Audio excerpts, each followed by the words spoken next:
네, 이준석 대표가 이제 전국을 돌고 있는데 이 강원도 춘천에서 닭갈비집에 가서 이제 청년 당원들을 만났고 김진태 강원지사를 만났는데 저 닭갈비집이 알고 봤더니 윤석열 대통령이 과거에 이제 방문했던 글쎄 맛집인지 유명한 집인지 잘 모르겠습니다. 하여튼 묘한 인연이 있는 것 같습니다.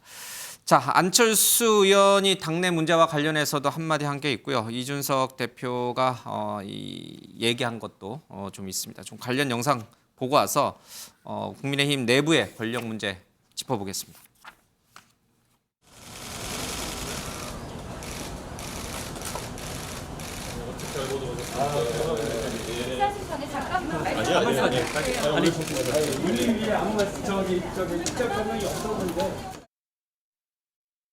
지금 이준석 대표가 전국 순회하면서 사람들 만나고 있는데 이거에 대해서 어떻게 생각하시나요? 다른 질문 하시죠.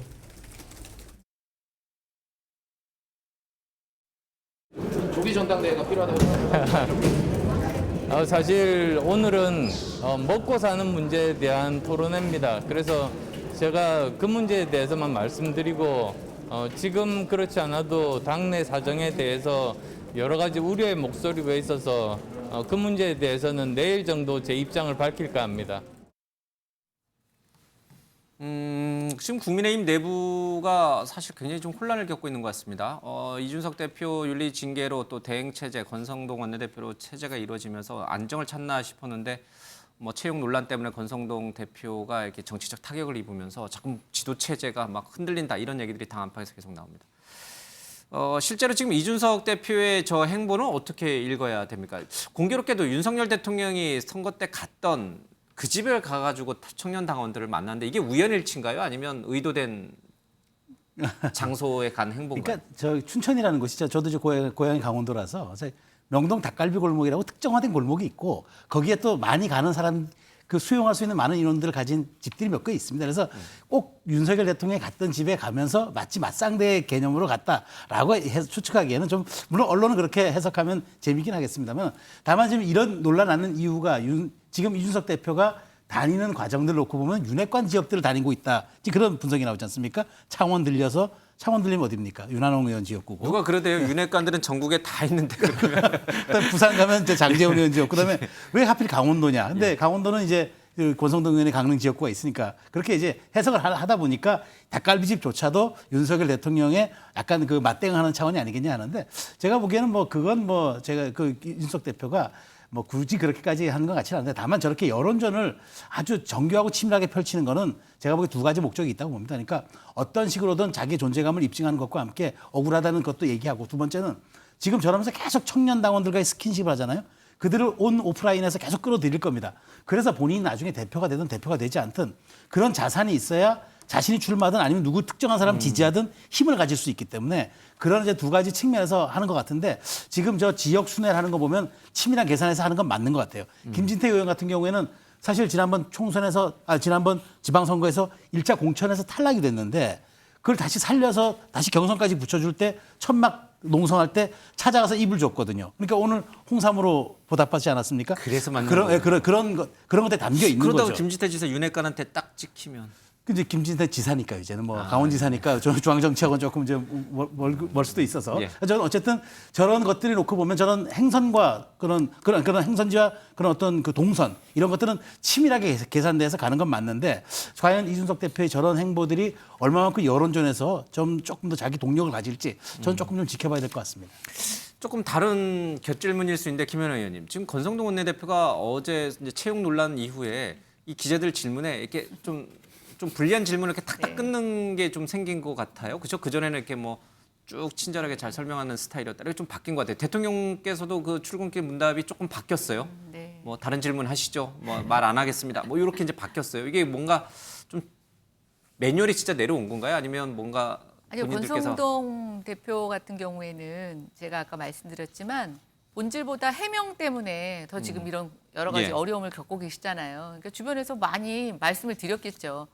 곤란하실 것 같으면 아예 답을 하지 마십시오. 그게 오히려 불필요하게 해명을 하는 것보다 더 낫습니다. 이렇게 아마 제언을 했을 것 같고요.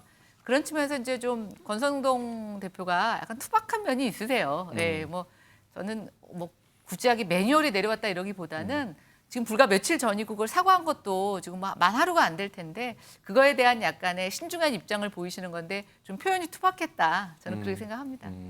알겠습니다. 그러면 이준석 그 대표의 행보 지금 이제 원주를 가려다가 이제 취소했거든요. 이제 서울로 옵니까? 아니면 다시 또 어디로 내려가시는지 그럼 우리도 모르겠습니다만은 네. 이 지금 서울로 돌아온다는 얘기는 중앙 정치에 이제 다시 관여를 하겠다는 뜻으로 읽어야 되는 것인지. 근데 제가 지역에서 아주 재밌는 정보를 하나 얻었는데요. 아 그래요? 단독 달까요? 20명이 모이면 나는 어디든지 간다. 청년들한테. 예. 그렇게 일종의 공지를 했대요. 그래서 지역 청년들이 우리 20명 모으면 이준석 대표가 오나 안 오나 이제 이런 얘기들이 지금 회자되고 있어요. 예. 그래서 아마 다음 행선지는 20명이 모아지는 지역 어디가 아닐까 이렇게 예측을 해봅니다. 20명은 금방 모을 수 있을 텐데요. 그러다가는 이제 진짜 뭐 올해 내내 지역만 다니다가 이제 끝날 수도 있어요. 근데 이제 저는 이준석 대표 스타일의 이제 정치라고 생각합니다. 그러니까 젊은 당 대표였고 또 청년들의 지지 기반이 있었고 지금 징계에서 사실은 뭐 재심을 신청하느냐 또는 예. 뭐 가처분 신청을 하느냐 뭐 이런 여러 가지 논란이 있었지만 사실 그거 선택하지 않고 본인이 또 다른 지금 선택의 대안으로 하고 있는 저는 이준석의 정치라고 보고 있고요. 예. 여전히 실험적인 정치를 많이 하고 있죠. 이것에 대한 결과는 저는 뭐 지금 평가할 수는 없다고 생각이 됩니다만 그래도 골방에 앉아서 막 또 SNS로 이렇게 하는 것보다는 청년들을 만나서 얘기를 듣다 보면 본인이 생각하지 못했던 걸 듣기도 하고 또 본인의 어떤 것들을 확인하면서 서로 교류할 수 있다는 저는 그런 생각이 들어서 긍정적으로 평가하고 싶습니다. 알겠습니다. 네. 뭐 김성태 전 의원이나 염동열 전 의원에 대한 징계, 윤리 징계에 대해서 뭐 자신은 이제 수사 중인 사안에 대해서 6개월 당권 정지인데 그분들이 이제 3개월밖에 안 받아서 억울하냐라는 질문에 억울하지 않다. 뭐 이런 얘기까지 한 걸 보면은 뭔가 좀 바뀐 것 같아요. 심경의 변화가 있는 것 같습니다. 알겠습니다. 좀 다른 얘기긴 한데요. 지금 홍준표 대구시장이 때 아닌 이런 뭐랄까 이 좀 논란에 휩싸여 있습니다. 그래서 연합뉴스도 이제 끊겠다. 한 뭐 1억 원 정도 이렇게 아마 뭐라고 그러죠? 이제 뭐 신문이 아니기 때문에 뭐라 하죠? 이게 무슨 전재료라고 해야 되나? 뭐라고 해야 되죠? 하여튼간 그것도 이제 끊겠다라고 하면서 이제 전면을 했는데 무슨 일이 있었나 이렇게 들여다봤더니 대구시청 구내식당에 이제 별도 전용석을 마련했는데 그거를 이제 별궁이다라고 이제 표현을 아마 한 모양이에요. 그리고 이제 출근길을 청소하는데 시위자를 저 멀리 좀 떨어뜨려 놔라라고 이제 얘기를 해서 그게 논란인데 정기남 교수님, 네. 저거는 어떻게 봐야 돼요? 그러니까 식당 한 구석에 이렇게 조그맣게 칸막이 해놓은 건데 그거를 별궁이라고 표현하고 청사 내에서 이 시위를 하면은 여러 가지 이제 불편함이 있으니까 조금 떨어진 곳에서 하라고 지시한 게 황제, 뭐 특혜, 뭐 이렇게 봐야 되는 건가요? 과잉 의전 뭐 이렇게. 글쎄요, 뭐 이렇게 구체적인 상황에 대해서는 우리가 이제 뭐 예. 접하지는 못한 언론 보도를 통해서 보고 있습니다만 이 대구시장의 홍준표 전 의원이 당선되자마자 대구 정가에 나왔던 얘기는 예. 아마도 대구시장이 시끄러울 거다.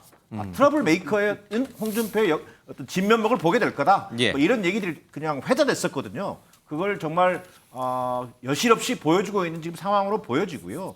이전에도 그 구내식당은 전임 시장도 얼마든지 이용을 했었거든요. 예. 그러나 이런 논란 자체는 없었거든요.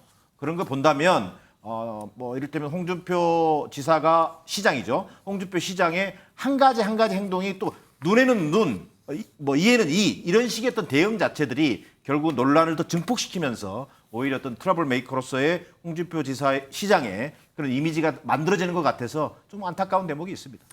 언론에 대해서도 강경한 태도를 보인 게 이번이 처음이 아니에요, 그렇죠?